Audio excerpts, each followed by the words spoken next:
at one final question for you. How do you hope Christians overall begin to respond to the current racial tensions in our country? Well, first of all, let me just be very candid and blunt. I don't have hope in people. Mm, Okay, this this is nothing new to me. mm, Um, I was telling a person the other day, uh, George Floyd hit home with me because he's the same age as my brother. Also, the hometown he's from, uh, my father has relatives there that knew the family. And so it kind of hit home for me. So for me, I don't have hope in people. My hope is in God.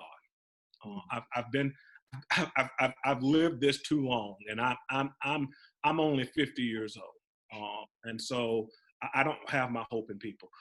My hope is that we would get back to what it means to be Christian disciples, to be followers of Jesus, and so that our behavior is trumps what our beliefs are.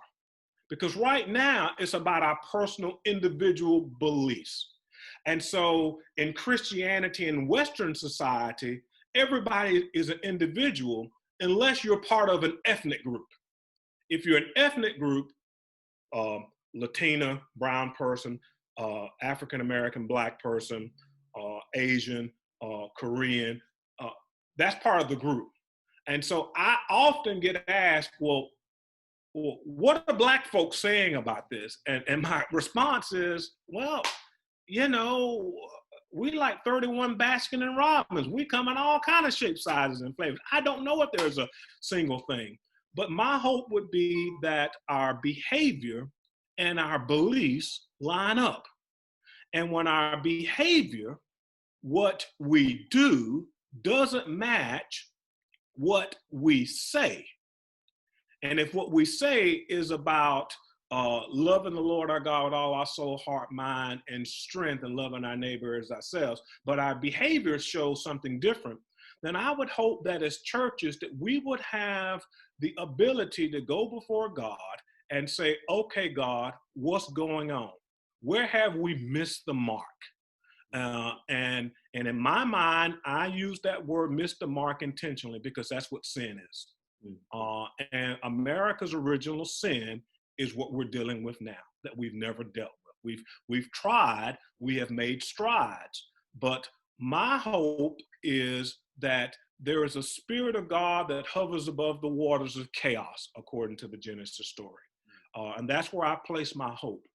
And so part of what we've got to do is we've got to do the hard work of saying, God, I believe, help my unbelief. Um, and God, I want to do something, but help me to answer the question, what is it about black skin that is problematic in our society? Um, I will just be honest. When I was growing up, my mother was a domestic.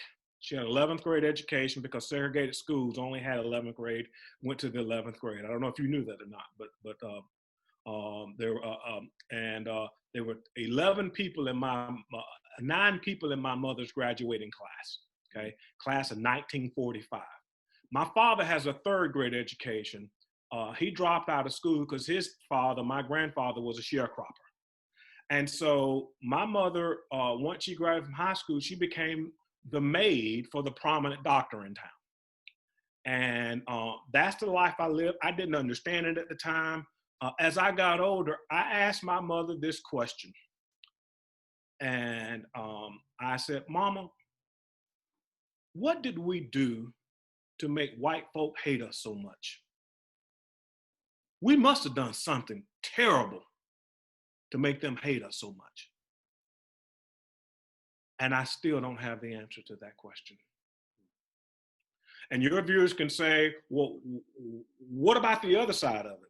And I will say, okay, well, let's talk about the other side. But keep in mind, the other side was perpetuated because of the former, not the latter.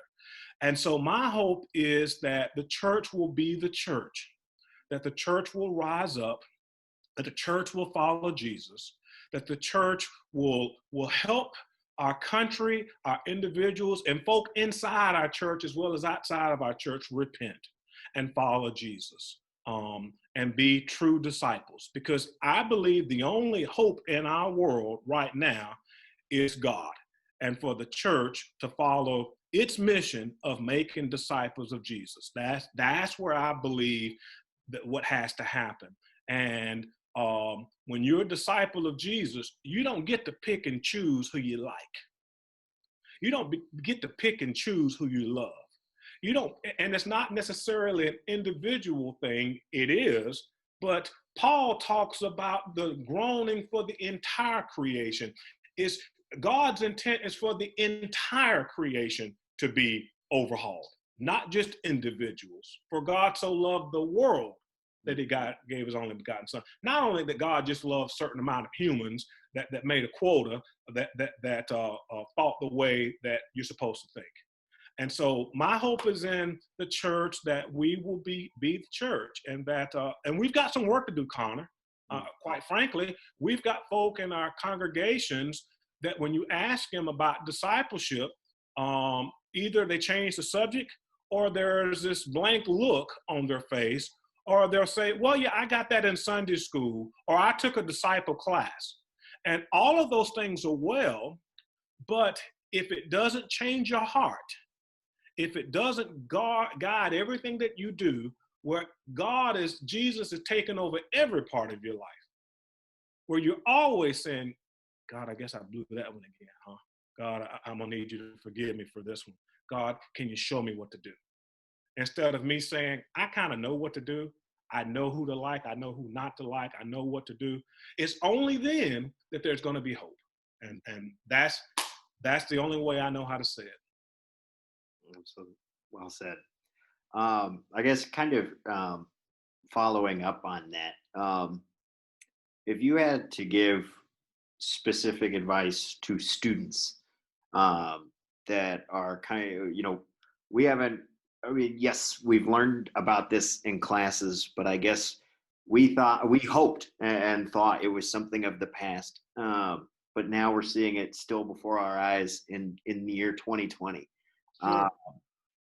If you had specific advice for what students could and should be doing during this time, what would that be? Sure. Obviously I failed in the lesson when I was there with you. I'm not good as an advice giver because I'm not good as an advice taker. But here's the thing that I have some hope and encouragement. Students have this resilient ability to be hopeful. Sometimes the hope seems to be limited, but there's always this energy and this burgeoning energy about what can be. And so I would encourage that your students continue to do what they're doing. Relationships and identity are the stock and trade of any student ministry.